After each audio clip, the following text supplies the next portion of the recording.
I'm not sure what that was. It was Manalapan, Florida for a second there. What's up? So remember, I wanted to bring you into the production of the show. I've said this from day one. We're not a cable show. We're not buttoned up, like wear that suit and tie, have the overlords yelling at me for everything I say, which I've been through for 17 years. This is cool. This is relaxed, but we're going to give you the best information. Here's why I'm saying this.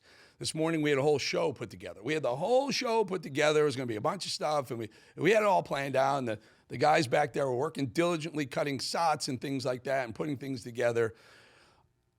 At I don't know, somewhere around 1 o'clock or so, the world blew up because in the Oval Office of the White House, Zelenskyy was there and all hell broke loose. And I'm going to tell you, we flipped the show completely in half. We ripped it up, we tore up all the scripts, we threw them out, and this is what we're going to do. Trump owned, and Vance, destroyed Zelenskyy in the White House. And I'll give you a little piece of this right now just to give you a flavor, and we're going to talk a lot about this today. Listen. I'm talking about the kind of diplomacy that's going to end the destruction of your country. Yes, but if you are Mr. not President, strong... Mr. President, with respect, I think it's disrespectful for you to come into the Oval Office and try to litigate this in front of the American media. Right now, you guys are going around and forcing conscripts to the front lines because you have manpower problems. You should be thanking the President for trying to bring an end to this conflict. Have you ever been to Ukraine that you say what problems we have? I have been to. Come once. I've actually watched and seen the stories, and I know what happens is you bring them on a propaganda tour, Mr. President. Do you disagree that you've had problems bringing people into your military? We have problems. And do you think that it's respectful to come to the Oval Office of the United States of America and attack the administration that is trying to prevent the destruction of your country? A lot of questions. Let's start from the beginning. Sure. First of all, during the war, everybody has problems, even you, but you have nice ocean and don't feel now, but you will feel it in the future. God bless. You don't know that. God bless. You God bless. You will not have war. Don't tell us what we're going to feel. We're trying to solve a problem. Don't tell us what we're going to feel. I'm not telling you. Because I'm you're in no answering position on to this question. dictate that. That's Remember exactly this. I'm not You're in dictating. no position to dictate what we're going to feel. We're going to feel very good. You will feel influence. We're going to feel very good and very You strong. will feel influence. You're right now not in a very good position. You've allowed yourself to be in a very bad position, and he happens to be right about it. From the very beginning of the war, You're not in a good position. You don't have the the cards right now. With us, you start having not cards. playing cards. Right now, you don't. I'm You're playing serious, cards. Mr. President. You're I'm playing very cards. serious. You're I'm gambling the with the president lives in of war. millions of people. You're you- gambling with World War What do you- III. what do you You're think about? gambling with What do you World think War about? III. And what you're doing is very disrespectful to the country, this country. It's with back all to you. respect to your Far country. more than a lot of people said very they respect. should have. Have you said thank you once? A lot entire of meeting? times. No, in this Even entire meeting, today. you said thank you. Even today. You went to Pennsylvania and campaigned for the opposition in October. Offer some words of appreciation for the United States of America and the president who's trying to save your country. There is so much to unpack in just that 2 minutes and 15-second soundbite or so, because we have a lot more of that exchange. Went on for a good 7 minutes, so we're going to get into a lot of that as we go throughout the show. But just watching that, just watching Zelenskyy's attitude, I was wondering when someone's going to say something. And you harken back to Joe Biden when Zelenskyy came to the White House. Biden was like rubbing his back, and this was a different White House, and this is fantastic. Zelenskyy came with some sort of like chip on his shoulder, like we owed him to continue to feed them billions and billions of dollars. And so it goes back and forth, and Trump was very nice.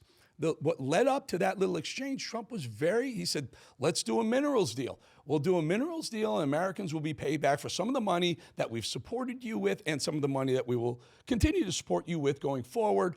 And then Zelenskyy kind of threw it at him like, you need to pick a side. You don't know what you're doing.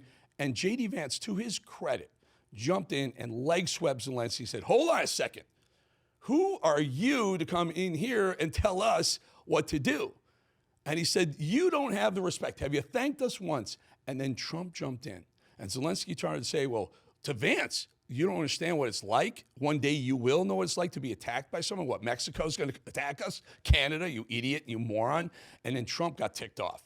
And he went at it. And you could see Trump. I've known Trump a long time. You know he was mad. Now, my only question was this planned? Did Trump and Vance say, Trump say, Vance, I'll be the good cop for a while. You come in, be bad cop, and then I'm going to slam the door on this SOB. That could be. I think that would be brilliant if they had done that. Or maybe it was J.D. Vance just deciding to step up at that moment and really show his chops as a vice president. Whatever it was, my chest went like this, like, wow, we're back. You want to know? America is freaking back right here, right now.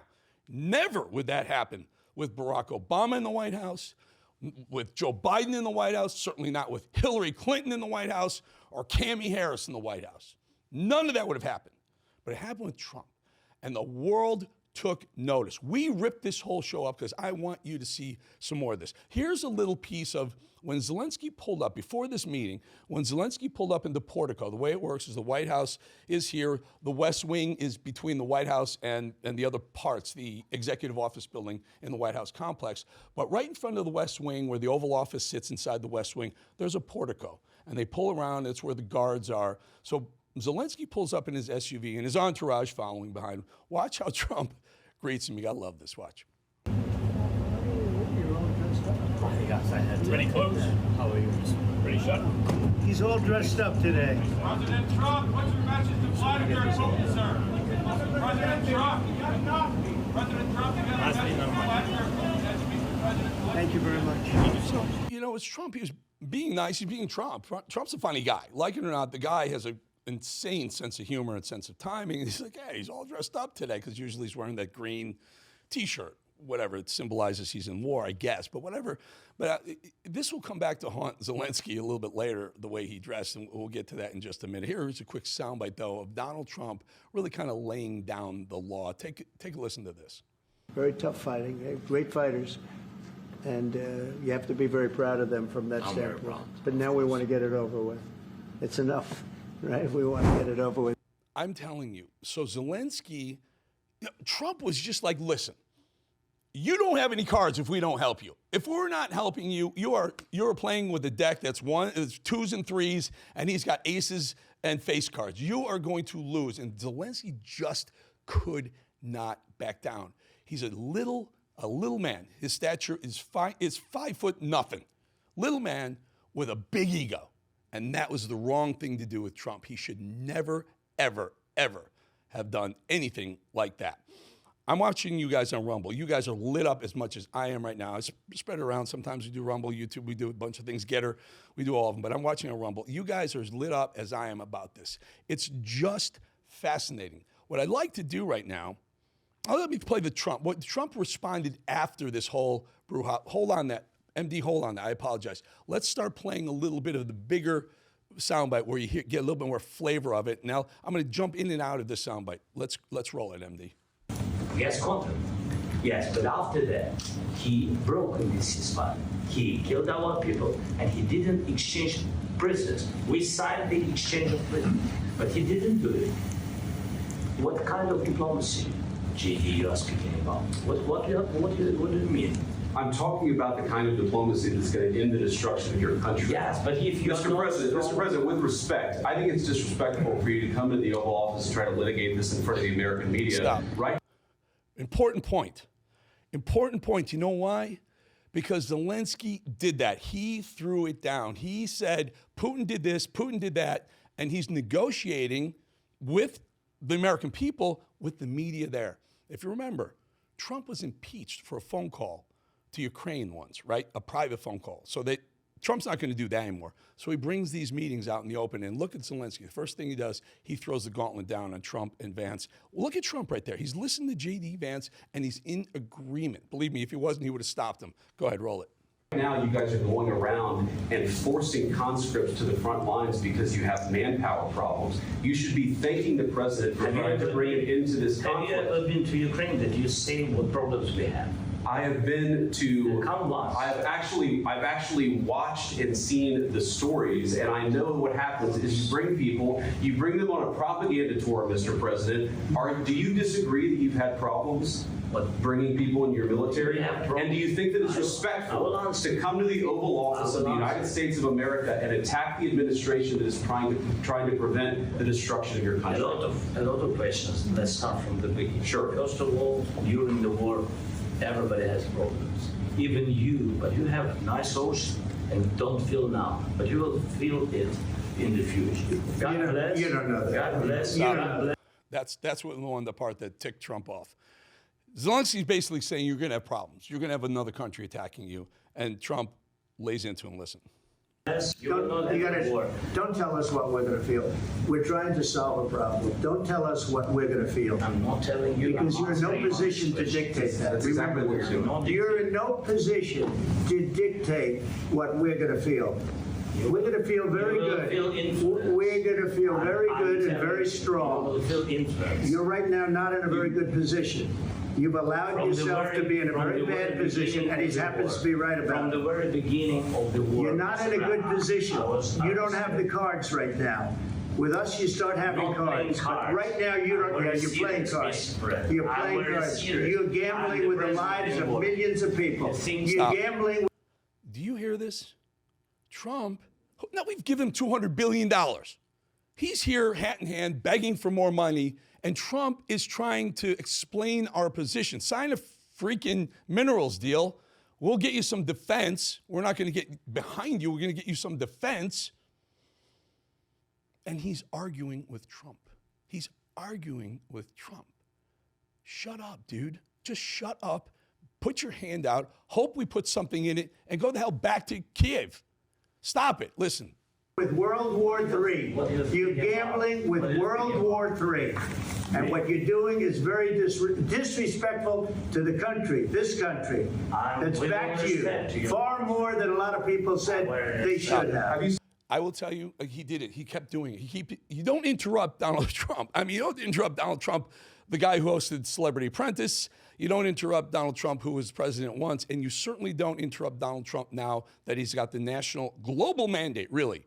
Really. And Trump was ending this war. And Trump was finding a way to negotiate with this little clown and then going to Putin saying, look, you got the upper hand, Putin. It's time to stop the bloodshed. We'll back both sides. Let's clean this up. Trump was becoming a peacemaker in this whole thing. I still think he will, because after this meeting, there was supposed to be a press conference, and Trump tossed Zelensky's ass out the door.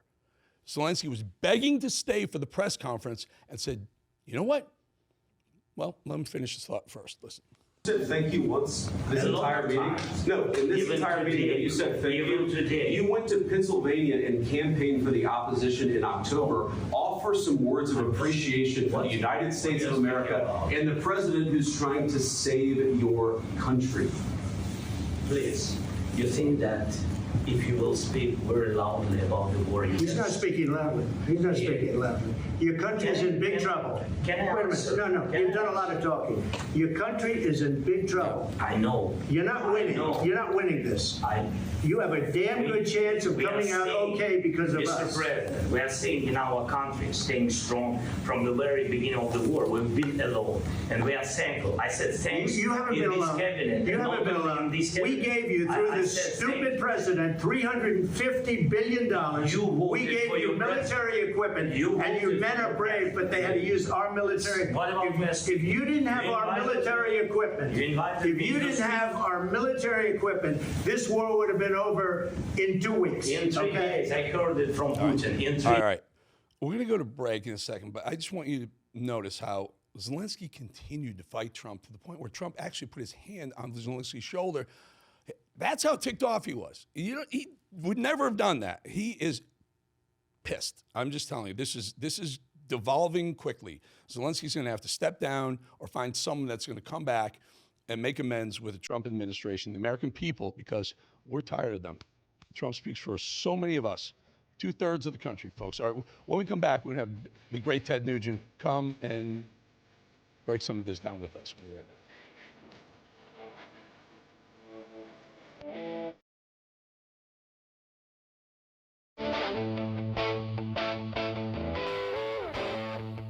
All right, we're back, and I'm completely fired up. I'm fired up everywhere. I'm fired up on Rev. I'm fired up here on Rumble.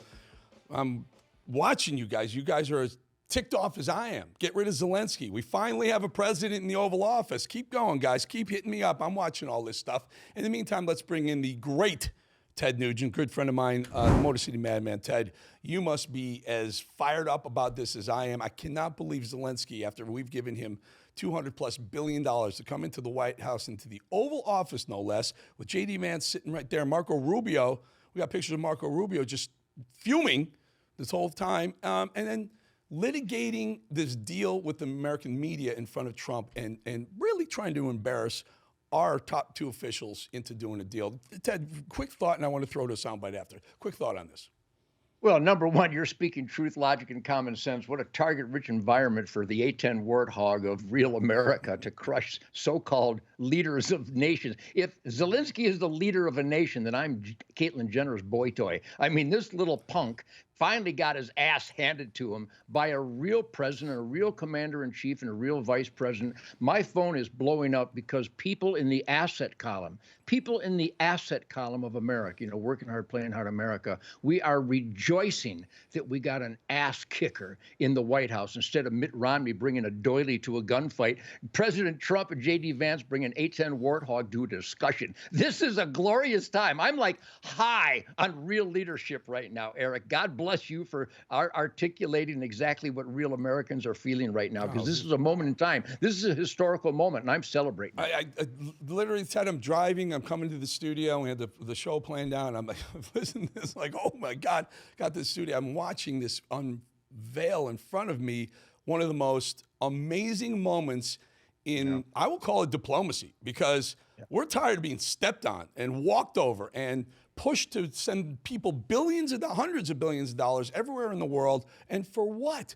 Trump, for once, says, give us something back. Give us a mineral, some rare earths and some mineral rights to the Ukrainian production, and we'll give you more money. We're not going to pick you as the winner of the war. Listen to this very, very short, brief moment, so I think captures the essence of the whole 7 minutes. Watch.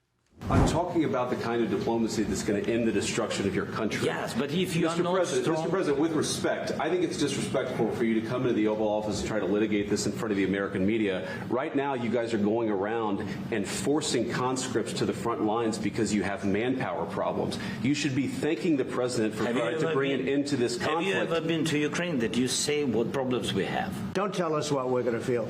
We're trying to solve a problem. Don't tell us what we're going to feel. I'm not telling you. Because you're in no position to dictate that. That's Remember exactly this. I'm not you're in no position to dictate what we're going to feel. Yeah, isn't it nice to have an American president with some pelotas? You know, I've been honored and humbled and privileged and inspired, stimulated to be in the presence of the great Donald Trump after he came down the escalator for the 2016 campaign. And that's the real McCoy. This is how real Americans who put their heart and soul into being the best that they can be, whatever endeavor, whatever career, whatever dreams they're pursuing. And this is the spirit of what we call the Ted Nugent Spirit Campfire. Not just the Spirit Campfire, Real America Voice, Truth, Logic, and Common Sense celebration, but real campfires. I mean, I spend hundreds of campfires with great American families every year with our sunrise safaris. And this is the spirit. This is the power, the authority. We the people, Constitution, Bill of Rights, 10 Commandments, Golden Rule, work ethic, law and order, good over evil. This is the greatest commander-in-chief, and it's on the stage for the whole world to see. So the people who hate Donald Trump clearly hate when America has proper constitutional, logical leadership. So this is a great celebration. I'm not kidding.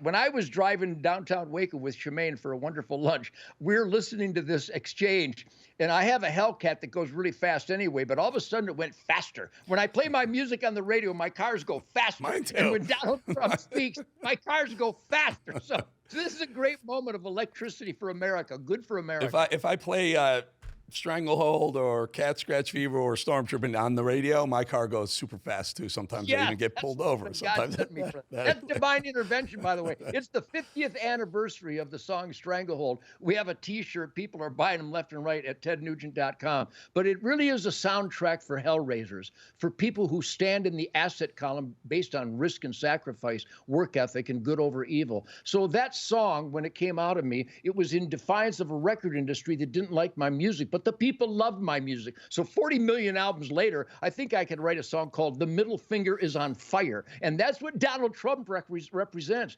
He's the middle finger for freedom against tyrants and dictators and punks that play the piano with their dick. Yeah, and the tyrant and the little dictator that came in, Zelenskyy, came into the Oval Office thinking he was just going to walk out of here with a few $1 billion.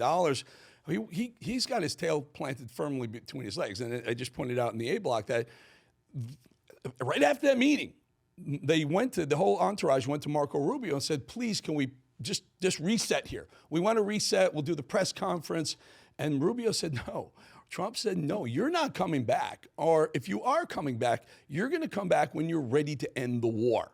And wow, that is the stuff that makes great presidents, superstar presidents. Final thought here. Yeah, well, Trump has surrounded himself with real hellraisers, real constitutionalists, real dedicated servants of we the people. You know, Zelenskyy had it easy because this thing that was the president, thought he was the president. Somebody thought Joe Biden was the president, who said that Hunter Biden was the smartest guy he knew. Can you imagine how easy it would to finagle, to boondoggle, to rip off America when you negotiate Zelenskyy against a Joe Biden? I mean, talking about stealing candy from a baby. Plus, when you money launder with all our tax dollars and the billions and billions of dollars, this is coming to an abrupt end because we have an actual commander-in-chief. And Eric, I got to tell you, the cops and the military guys that I hang with every day, if I have any power at all, it's because of the incredible superhumans that I hang out with every day. The heroes that take an oath to the Constitution are in such celebratory mode, especially when Milley and Austin get fired properly.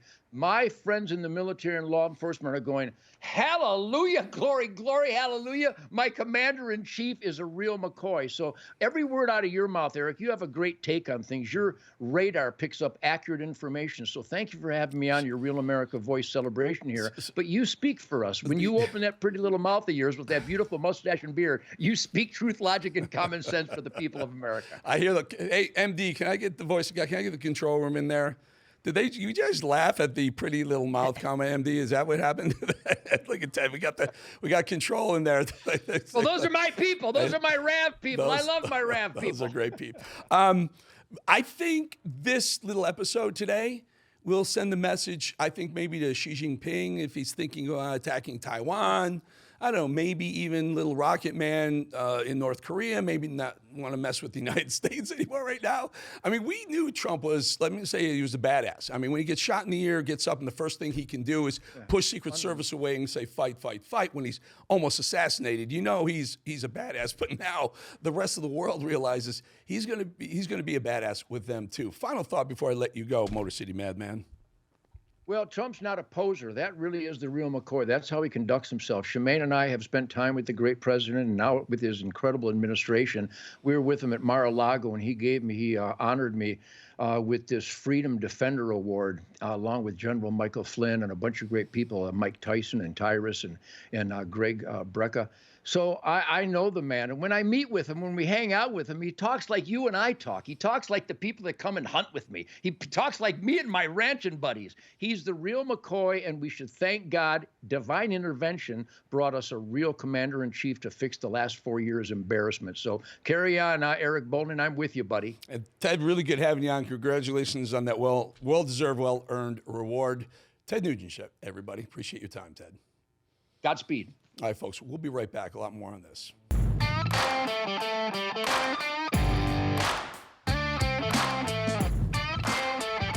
All righty, folks, let's bring it back right away because this is a breaking news day. It's unbelievable. What went on in the White House and the Oval Office today was just fascinating, as compelling as something I've never seen in my entire life. Donald Trump had Zelenskyy in there, and he took no crap. He took nothing from that guy, and I think Zelenskyy walked in with the wrong attitude, played that thing wrong, he read the room wrong, and he walked out with his tail between the legs. And again, there was supposed to be a meeting, a press conference, joint press conference after, and Trump threw him off the grounds. He said, go home. Go home. Come back when you're ready to really end the war or send someone who is. It was fascinating. Now I'm going to bring in a very good friend of mine to talk all things media. This guy is probably the smartest man if you're going to talk about the media, the new media, the changing landscape of the media. Let me preface this with Nate and I worked together at Fox News for 12 years. Nate was, I will say he was the reason the O'Reilly Factor was as compelling and good and unique content that it was for all those years. He was senior producer on the O'Reilly Factor. Let's bring in Nate Fredman, my good friend Nate. Did you see this exchange that went on? And again, please talk to the fact that there was a pool. The reporter pool was in there listening the whole time. Give us your sense. You've been around these things. You've been in the Oval with O'Reilly and others and with Fox. Give us your sense of what happened today from a media perspective. Well, it was quite a spectacle, and I think there was a lot that's going on from a media perspective. You saw there were lots of reporters in the room. This is sort of the process, and some of this is some of the nitty-gritty that's being debated behind the scenes. Sort of who of the press corps gets to go into the Oval Office for meetings like this is sort of being dealt with in public and in private. And what you saw was this spectacle. And the reason you saw it, by the way, is because the reporters were let in and they had cameras and they were recording it and we all got to see. And I think what was so unique is that I don't think it's unique that American presidents sometimes have disagreements with foreign leaders. That's not terribly unique. We know that throughout history. But I think what was unique was that we got to see it. The American public, we all got to see this negotiation that oftentimes happens behind closed doors. We got to see ourselves, and folks can decide who was right, who was wrong, and that is good for everyone. It's fascinating insight into this process, and it's, I mean, Eric, you know too, it's also good TV, right? It was President Trump knows good TV. Amazing TV. So this was happening, and I'm sitting in the control room with the guys, and I'm watching this, and that's what Trump said at the end. He literally said, "Oh, by the way, that was good TV." And I leaned over, I said, "Donald Trump is probably the best executive TV producer on the planet ever. He sees what makes good TV." I'm not saying he pre-planned that. I don't know. Let me ask you this, Nate. Do you think that may have been planned, a good cop, bad cop thing with Vance in advance of the media being there? So the short answer is I don't know. But the long answer is if you watch the whole event, which I think most if you watch shows and other, if you watch especially legacy media, you'll only see small clips. Folks can go see on like any digital platform they want. They can go see the whole exchange. And I think what you see is that you probably come to the conclusion that it was not planned in that way, because it was moving along for a good chunk of time as just a regular, one of these regular Oval Office visits. And then I think things took a turn when the interpretation of Zelensky's demeanor is when sort of things took a turn. So I don't think it was planned on behalf of the White House. I don't know. But I think if you watched the entire event, it seems less that it was sort of a plan. Do you think though, Nate? They're human beings too. Trump, J.D. Vance, and Zelenskyy, they're human. So with the media being there, and all of a sudden there's a confrontation, you kind of maybe up your game a little bit because you want to win, right? You want to win this argument here. Do you think that the presence of the media elevated the rhetoric? Of course, this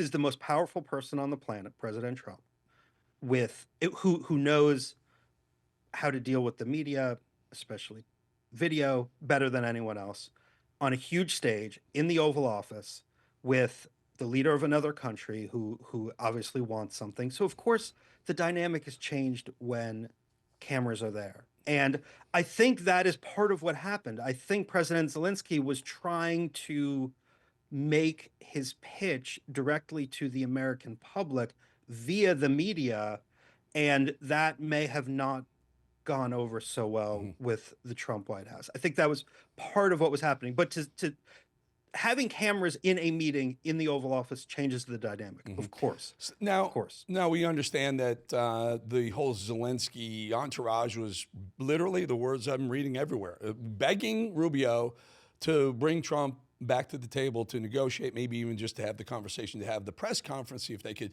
smooth things over. And Trump said, no, send him home. Zelensky, very interestingly, is slated, as of this, we're live right now, the 4 o'clock hour, is supposed to sit down with Bret Baier tonight for Fox News, an exclusive on Fox News, which all of a sudden becomes massive if it's true. You think this thing goes down? It's still scheduled. I will say so there was the White House visit. There was supposed to be a press conference that was canceled. There was also supposed to be a speech to a think tank in Washington, D.C. that was canceled. But the interview with Bret Baier is still on as of right now. And, is it going to happen? First of all, I don't know. But I do think if it does happen, Zelensky knows that the president and the folks in the White House will be watching this interview. So it is his chance for either a make good or to double down or to say whatever it is he wants to say to President Trump. It is his opportunity to do that again. Also, remember, President Trump is scheduled to leave Washington, D.C., which I think is still on the schedule this evening. So this is sort of his chance, Zelensky's chance to sort of have a redo or whatever it is he chooses he wants to do. Here's the if it happens. Right now, Fox is kind of in the middle here. It's a tough one for Bret Baier, because if he gives him a softball, he's going to get wrecked by conservatives, especially Trump. And Trump will hold him accountable. And then if he goes too hard, he may not get that interview again. You're Bret Baier. You're producing the Bret Baier special report tonight, Nate, as executive producer. What are you telling your host? I think this is one of those cases where it's just the facts, ma'am. You just want to get the facts. What happened in the Oval Office? What happened? Why do you think it happened? And do you regret anything? All those lines of questions is what I would start off with. And then try to get him to move things forward from there. But I don't know. I think Bret will be able to tell. I don't very quickly if Zelensky wants to apologize, or if he wants to double down, or if he wants or whatever course he tries to take. I think it'll be very clear very, very, very quickly. And I don't know if he needs to go hard on him or not. I think it will become clear what's going on pretty quickly. And you can ask him, do you think you were disrespectful to the president, to the American people in the Oval Office? There are ways to get at it where you could sort of ask the questions that I think all the folks watching this show have as well. Yeah, and you mentioned Trump coming down here to West Palm. He flies into West Palm Beach Airport.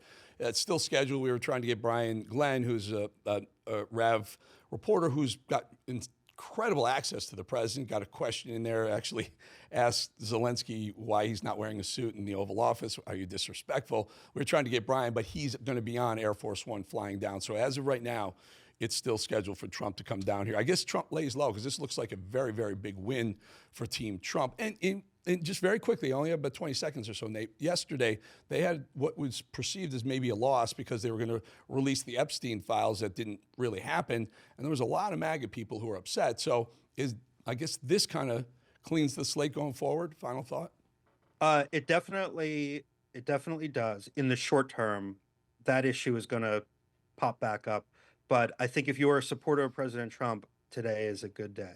I'll leave it right there. That's a great place. Way to button it up for my good friend, Nate Fredman. Nate, really good having you on. Appreciate you. Thank you. Can I compliment your beard and mustache as well? If you must. Just don't say the D word, please. Okay. I've already heard about that, all right? Nate, good to see you, friend. Thank you. All right, folks, we'll be right back.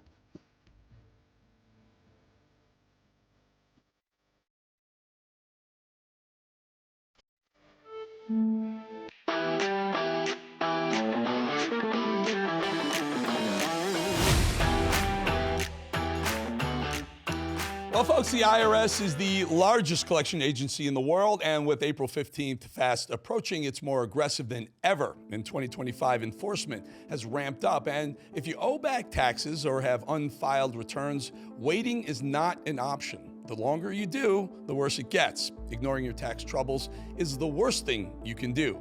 April 15th marks another tax year that has passed you by.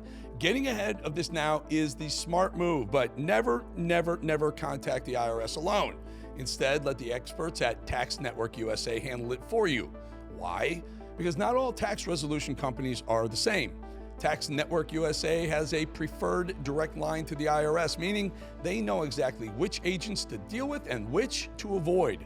With proven strategies to settle tax problems in your favor, whether you owe $10,000 or $10 million, Tax Network USA's attorneys and negotiators have already resolved over $1 billion in tax debt. Talk with one of their strategists today. It's free.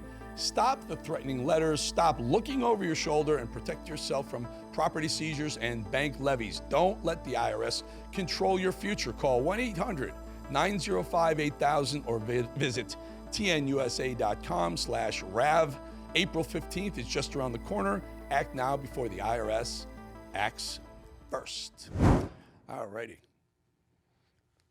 Allow me, that's what we do. So I came across a Wall Street Journal editorial today, written by Kimberly Strassel. I know her very well from the Wall Street Journal, with the headline that says, "Why are Democrats in the wilderness?" Well, fair enough. I think we all know why, which I'll get to in just a moment with receipts. But the sub-headline, read that right down there, made me think immediately, ooh, I don't think I like what's going to come next, because it reads, "Republicans shouldn't get smug. They're repeating the other party's mistakes." Really? Respectfully, Kimberly, a very smart writer, but I wholeheartedly disagree. I think it's a great disservice to this country to underplay the kind of systemic damage the Democrat Party has done to this country in just 4 years. It's another roundabout, passive-aggressive way of doing exactly what the legacy media is trying so hard to do right now, which is, one, undermine every single thing Trump is doing, what he's trying to achieve, and two, convincing us, the public, that Americans are not on board with the Trump train. Of course we are. I'm not letting this one off the hook, folks, and I come with receipts, so let's get into it. Wall Street Journal, "Why Democrats are in the wilderness." She says, oh, yes, Kimberly, the pendulum has swung in the other direction, our way, but downplaying the madness of the past 4 years, or even, well, maybe the last 17 years, if you include the disastrous Obama presidency.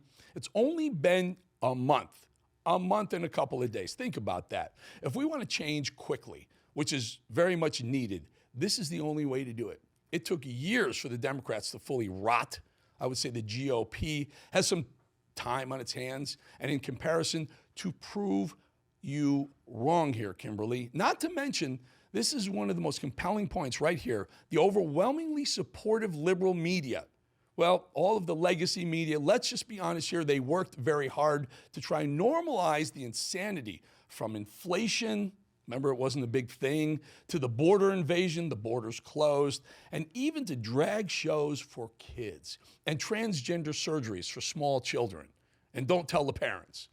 The same media that's trying to fight hard to slow or sidetrack any progress that Trump is making, his cabinet, Doge, the whole 9 yards. Have we forgotten the overreaches by the Democrats, the stifling of free speech? Kamala Harris wanted to police social media right up until the bitter end. He has lost his privileges, and it should be taken down. And the bottom line is that you can't say that you have one rule for Facebook and you have a different rule for Twitter. The same rule has to apply, which is that there has to be a responsibility that is placed on these social media sites to understand their power. They are directly speaking to millions and millions of people without any level of oversight or regulation. And that has to stop. You hear that? Oversight and regulation. The Democrats' dream for literally every single aspect of our lives. Overregulate. Unbelievable. She's right till the very end. And I may remind you about the lawfare over the course of the last 4 years, from the Russia hoax, the BS New York and Georgia cases against Trump, Giuliani, Steve Bannon, Peter Navarro, Roger Stone, the list goes on, but nothing at all for the Biden corrupt family. No fallout from cocaine being found at the White House. Every single Biden pardon top down. And the border invasion. 11 million illegals that we know of pouring over our borders, and the denials. Oh, the denials. It is my testimony that the border is secure. The president have worked very hard to implement a strategy when it comes to the border that is humane, safe, and has orderly enforcement. Things are going at the border, sir. Much better than you all expected. We have a secure border, in that is a priority for any nation, including ours and our administration. We have responded with a model approach that has proven to work. We have taken unprecedented action over the past year and a half to secure our border. And we have a process in place to manage migrants at the border. We're working to make sure it's safe and orderly and humane. The border is closed. We agree that the border is secure. We're executing a comprehensive strategy to secure our borders. One of our highest priorities is to ensure that we have a secure border, and that is what we are doing. We are stopping the flow at the border. The border is secure. Oh my gosh. Every time I hear Biden's voice, I get triggered. Like, it's PTSD. Make it stop. Isn't it nice not to hear those liars every single day? Or what about ignoring the crisis entirely and claiming that every single moment that climate change is the biggest existential crisis we face? Addressing the existential threat of climate change in a real way for the first time. It is the existential threat to humanity. It is the existential threat to humanity. I hope I have no climate doubters out there, because it's real. What an idiot. Sorry. The only existential threat to humanity was that man's entire presidency. And what about 4 years of covering for our dementia in chief, the biggest and most dangerous cover-up in the nation's history, highlighted only by the fact that Jake Tapper just wrote a book about the cover-up of Joe Biden's mental decline after being a big part of that very cover-up. How do you think it makes little kids with stutters feel when they see you make a comment like that? It's very clearly a cognitive decline. Okay. That's what I'm referring to. It makes me uncomfortable. You have no. I can't. That's so amazing. It's so amazing to me that and try and figure out an answer. A cognitive decline. President Biden embraces his stutter, talking about it, while Trump mocks it, exaggerates it, belittles it. He's sharp physically. I mean, mentally. Yeah. I think the question is physically, right? Right. More so? Right. Right. And the guy who's his chief opponent is only 3 or 4 years younger than him. Exactly. I mean, you have questioned President Biden's age, mental fitness, ability to lead.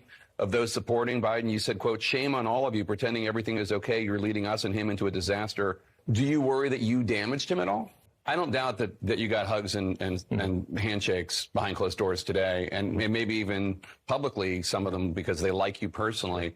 But I've heard a lot of really nasty stuff about you from your Democratic colleagues. Sure. I mean, just like, what is he thinking? Exercise in narcissism. I mean, false claims to the Wall Street Journal about President Biden's mental fitness and acuity. He's 81, and his memory, it doesn't seem great. It's not horrible, but I don't understand the outrage. So you don't understand the outrage, Jake.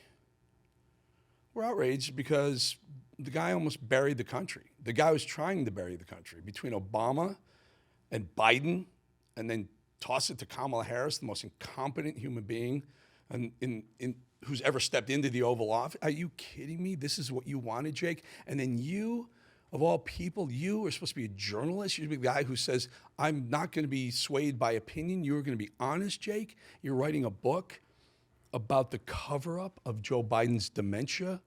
You're going to write a book like somehow you weren't complicit in it. You legacy media shill. Are you nuts? I am just struck that guy has the guts to write a book about the Biden cover-up, the slide and decline of Biden, acting like somehow he's exposing it as a journalist. I can't take it anymore, folks. You can't dislike the legacy media enough. We'll be right back.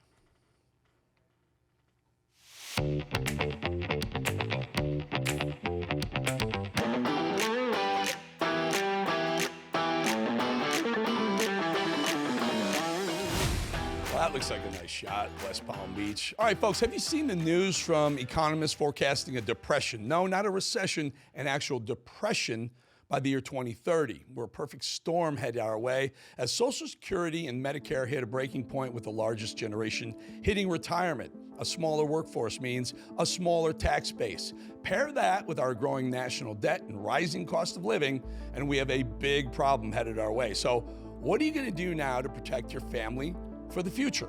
Well, Gold is a safe haven in hard economic times, and Birch Gold makes it easy to diversify a portion of your savings into physical gold. Birch Gold will help you transition an existing IRA or 401k into an IRA in gold, and it doesn't cost you a penny out of your pocket. Protect your future today. Text America to 989898. Get your free info kit on gold and a copy of the Ultimate Guide for Gold in the Trump Era, with a foreword by Donald Trump Jr. There's no obligation, only information. Birch Gold has earned the trust of countless Americans looking to safeguard their savings. You can count on them too. Text America to the number 989898 today. Also, very quickly, Brian Glenn, Rav's White House correspondent, made an announcement on Sunrise America this morning. Take a look very quick. For the first time since the press Trump team has kind of taken over the briefing room and also on Air Force One. It's my honor to be traveling today with the president from Washington, D.C. to Florida and then cover him on the ground there in West Palm. So it's my honor on behalf of Real America's Voice and that alternative kind of news that they're letting in the briefing room. It's my pleasure to do that today. So we will be leaving Joint Base Andrews a little bit later this afternoon after he meets with Zelenskyy and coming back on Sunday night. So stay tuned to Real America's Voice on social media and on streaming platforms. Wherever you watch us, I'm sure the content will be all over. Well, I'd love to bring in my good friend Steve Bannon, who's going to take the show when we're finished here. We have a couple of minutes, Steve, and I really wanted to talk to you about this because earlier in the show, I've never seen anything like this. I've been covering politics for 30 years. You have for even longer. And have you ever seen a more badass president really show the American colors? Red, white, and blue doesn't run in the Oval Office with another leader of a country before in front of the media. It was a sight to behold. I got chills right now even talking about it, Steve.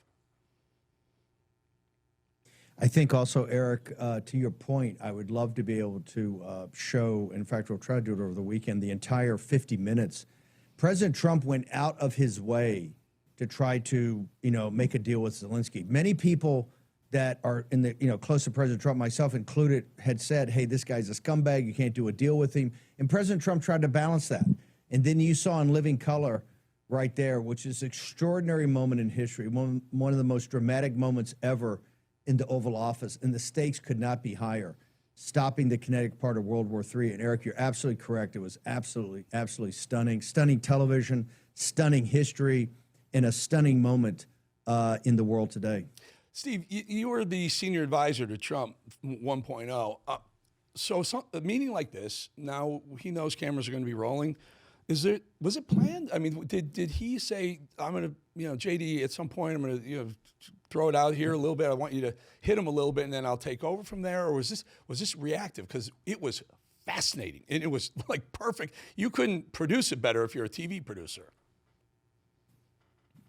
That's why I think it's so important to watch the entire 49 minutes. That's what I was saying at the beginning, Eric. The president actually welcomed Zelenskyy. A lot of people around President Trump said, look, this guy's a bad guy. President Trump says, hey, I know that, but we want to make a deal. This is the pathway to peace. I want to make this minerals deal and move on to a larger rapprochement with the Russians. President Trump went out of his way. Zelensky's just a punk. And I think the president and J.D. Vance, I think J.D. did a terrific job, finally had a belly full of it. And I think had to put him in his place. And then they threw him out of the White House. Remember, they told him, you got to get out of here. CBS News is reporting that the president had the Secretary of State, Marco Rubio, and I think the National Security Advisor, Mike Waltz, then go and say, hey, look, you're no longer welcome. You have to leave. In the afternoon lunch, the working lunch was served to the staff with some of the senior members of the White House. Just an incredible day for President Trump, who tried to be magnanimous, But eventually, Eric, as you said, showed the red, white, and blue. We've had it with this punk. Time to leave. I love it. And Steve, you were there. And so what happens after an event like this? It's just, he just coalesced the whole American public behind him. We're tired of their crap. Thank you. We finally have a president that can speak instead of being walked over like Biden or Obama were both. What does the senior advisory say to Trump now? Just lay low and let this breathe? No. Drop the hammer. All gas, no brake. I love that. I absolutely love this. I just, we need Steve Bannon everywhere. I want Steve Bannon in the White House. I want Steve Bannon on RAV. I want Steve Bannon in War Room. You cannot get enough Steve Bannon. Your insights are awesome, my friend. Listen, I'm gonna throw it over to you. You have a great weekend, and we got a reporter on Air Force One as we speak. That's pretty cool. The great Brian Glenn, and he asked a great question. Eric Bolling, have a great weekend. Great first week. Glad you're a partner here. Great to be here, Steve. Great to be with you. Here's what we're going to do. Thank you, man. Great first week.